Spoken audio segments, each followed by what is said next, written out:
really interesting things for me in this book is that I found people from young adulthood all the way through to very old adulthood, very late in their lives, who are experimentalists by nature. They take nothing for granted and they constantly question. And so they are way more creative because they ask more questions. But then they say, okay, so here are 10 options. And he broke world records. He wasn't the best swimmer in terms of his physique, but he was the best swimmer strategically. And he had spent years experimenting to find this technique. And then, of course, all the other athletes saw the same thing and they started doing the same thing. And so it became more competitive. But in the interim, he won gold medals at 2 Olympic Games. He won a bronze. He was the world record holder multiple times. So, that questioning led someone who, in certain respects, at least physically, shouldn't have been the world record holder to be just that.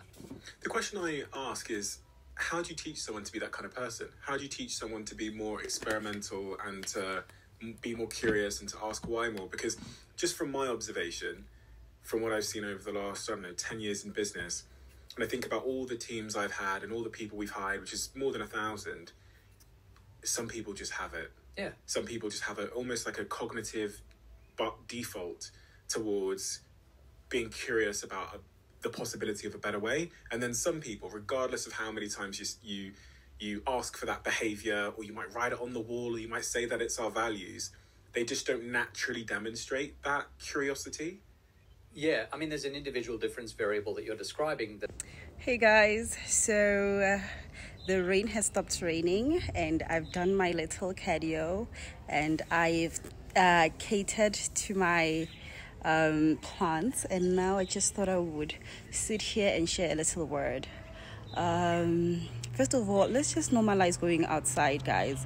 After the rain, it's so refreshing. The breeze is so nice, and the air is so fresh. Whew, and crisp. My God, it's beautiful, all right. And just while Renale load shedding is back.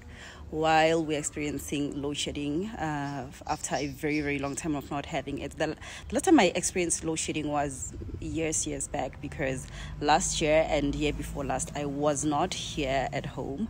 I had gone to live in another country and we were not experiencing any sort of load shedding. So this is my first time experiencing it in a very, very long time.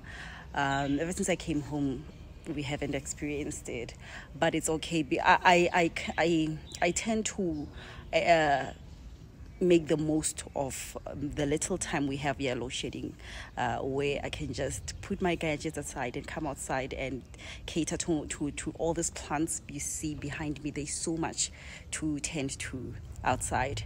I like to charge on the ground. I like to walk barefoot and go into the garden area and just be there and just live, so there's so much importance to that. Well, now I'm recording, so I do have a gadget in my hand because I want to record and talk to you guys. But if it wasn't for me wanting to put your gadgets away and you go outside, if you can, take off your shoes and charge to the ground, and you will be happy. You will be happy, it's a guarantee. Anyways, I love you guys, and please subscribe to my channel and tell me what you think. Tell me if you love plants. Do you love nature? You don't? You do? If you do, that's great. If you don't, consider it, and do subscribe, and let's connect in the comments, and let's talk about what are your tips. What's your favorite plant? Tell me what's your favorite. I can't even talk. Tell me what's your favorite plant, and just any tips. Any tips would be highly highly appreciated. I told you I don't know as much as I see other people. I would love to learn. I'm always open to learning. I love you guys. Peace and light. See you on the next episode.